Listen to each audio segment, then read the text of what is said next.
Ya, makanya usahakan betul kata Nabi, begitu masuk ke awal Dzulhijjah Anda puasa. Kapan waktunya? Silahkan perbanyak, tanggal 1 sampai 9. Ya, redaksinya perbanyak.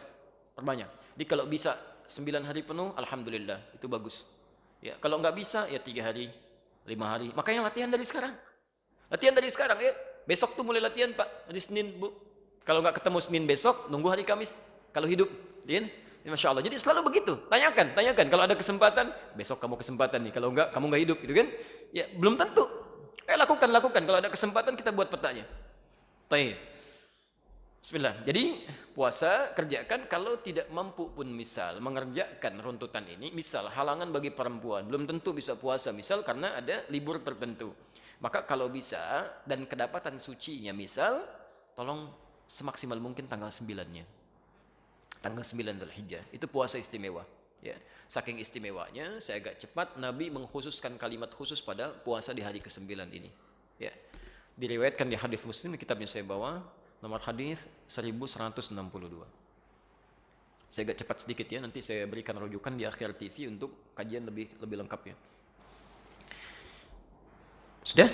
Hadis Muslim nomor hadis 1162 dari Abu Qatadah Al-Ansari. An Abi Qatadah Al-Ansari radhiyallahu taala anhu qala, dari Abu Qatadah, semoga Allah memberikan ridha kepada beliau, menyampaikan, alhamdulillah, su'ilan nabiyyu sallallahu alaihi wasallam an siyami yaumi Arafah. Di riwayat lain an shaumi yaumi Arafah.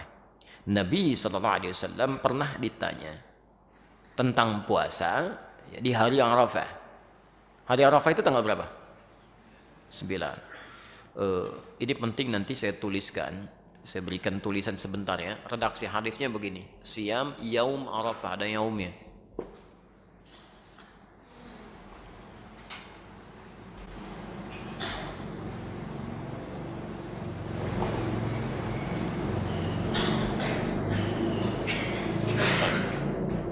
Ingat ya, Siyam Yaum Arafah. Suka agak keliru, sebagian orang mengatakan Saum Arafah.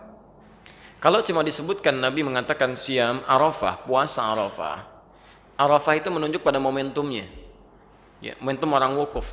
Jadi kalau bahasanya puasa Arafah, maka nggak ada penafsiran. Semua di seluruh negeri ini harus berpuasa bersamaan dengan orang wukuf.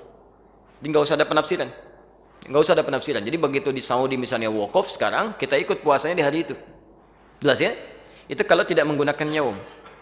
Tapi kalau menggunakan yaum itu disebut dengan dzarfuz zaman, ya. Huruf yang melekatkan sesuatu pada waktunya, bukan momentumnya. Menunjuk pada waktu. Ya. Di yaum itu menunjuk pada waktu. Maksudnya apa? Hadis ini ingin menegaskan puasa ini dilakukan bukan mengikuti momentumnya, tapi mengikuti waktunya. Ya. Waktu orang wukuf tanggal berapa? 8 apa 9? 9. Ya. Di waktu orang wukuf di tanggal 9 Dzulhijjah. Artinya kalau di satu tempat, satu daerah, satu negara sudah masuk ke tanggal 9 Dzulhijjah, sekalipun tidak sama dengan tempat orang wukuf sekarang di Saudi, maka itu sudah harus menunaikan puasanya. Jadi jatuh puasanya pada tanggalnya, bukan pada momentum wukufnya. Jelas ya? Yang harus diikutkan pada tempat tertentu. Ya, misal sekarang di Saudi. Ya. Misal, mohon maaf, pemerintah kita menetapkan waktu misalnya awal Dzulhijjah beda dengan Saudi, misal karena zonanya misalnya ada perbedaan tertentu. Ya, dalam hal tertentu, kondisi tertentu, misal saja ya. Nah, maka yang diikuti saat puasa Arafah itu bukan ikut ke yang wukuf, bukan waktu Saudi, tapi waktu sini. Ya. Karena zona itu bisa berbeda, Pak. Ya. Saya sering katakan begini, Saudi dengan Indonesia beda berapa jam? Wah, antum ukurnya ke Jakarta 4 jam, di Papua 6 jam. Indonesia itu kan luas, dari Sabang sampai Merauke, ya kan? Masya Allah. Jadi kalau kita ukur dengan Papua 6 jam, Jakarta 4 jam. Nah, sekarang lihat begini misal, ini baru Papua ya, belum negara-negara lain yang bedanya cukup jauh. Ya, ketika Saudi menetapkan tanggal 9 Dzulhijjah, ya, misal maghrib di Saudi, misal jam 7, di Papua jam berapa? Udah jam 1. Udah jam 1 dari dini hari, di Saudi baru maghrib. Artinya ke Saudi ketika masuk misalnya waktunya jam subuh misal saja jam 5. Jam 5 di Papua udah siang. Udah siang, bahkan sebagian sudah beda waktu. Yang jadi persoalan misalnya kalau Saudi duluan, Saudi sudah tanggal misalnya 9 Dzulhijjah rahmakallah. Di sini sebelumnya. Bisa terjadi. Jadi begitu sana sudah masuk maghrib, di satu tempat misalnya baru masuk ke awal tanggal 9. Ya, baru mau subuh gitu kan itu belum nyambung, waktunya berbeda. Dari segi penunaiannya, ini kaidah. Dan di sini sepakat, bahkan ulama-ulama di Saudi pun memberikan fatwa. Jadi kalau di satu negara zona waktunya berbeda jauh, ya tidak terlampau dekat, yang bisa melahirkan perbedaan waktu, maka waktu di negara tersebut yang diikuti. Kecuali kalau waktunya dekat sekitaran Teluk, kemudian UAE, Qatar, bahkan kami sampai ke Libya. Itu kalau Saudi musim haji sudah ikut waktu Saudi, ya nggak ribut-ribut lagi. Kecuali kalau yang masanya cukup agak jauh seperti kita saat ini di beberapa tempat. Jelas ya? Jadi nanti kalau pemerintah menetapkan waktu misalnya bersamaan, alhamdulillah. Kalau tidak, ikuti waktu kita. Jelas ya? Taib. Itu pahalanya, Pak. Sehari aja, Bu. Sehari aja. Yukaffiru sanatal madiyah wal baqiyah.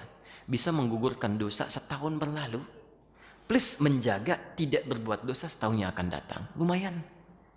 Anda puasa sehari, dosa setahun gugur. Setahun, Pak. Yang hari ini aja belum tentu diampuni. Ini setahun. Masya Allah. Dia. Dan yang paling menarik bahasanya, lihat cara menerjemahkannya ada sementara, mohon maaf yang keliru menerjemahkan. Ada yang mengatakan mengampuni dosa setahun berlalu dan setahun yang akan datang. Masya Allah kalau setahun yang akan datang sudah diampuni dosa, berbuat dosa aja. Itu ada sendal di depan bagus-bagus, ambil nanti. Ya, Masya Allah. Karena nggak dihukum, dan dia dihukum nggak dihitung. Itu cara berpikir yang keliru. Jadi menerjemahkannya, mengampuni dosa yang telah lalu setahun, dan menjaga orang ini tidak berbuat dosa untuk setahun yang akan datang. Artinya kalau ada orang, maaf ya, ada orang berpuasa Arafah, setelah puasa masih bisa berbuat dosa dari ujung kepala sampai ujung kakinya, berarti puasanya gagal. Jelas ya, puasanya gagal. Misal setelah puasa Arafah berdusta, itu tanda pertama puasanya gagal, tidak bernilai. Ya cuma menahan lapar dan haus saja. Jelas sampai sini?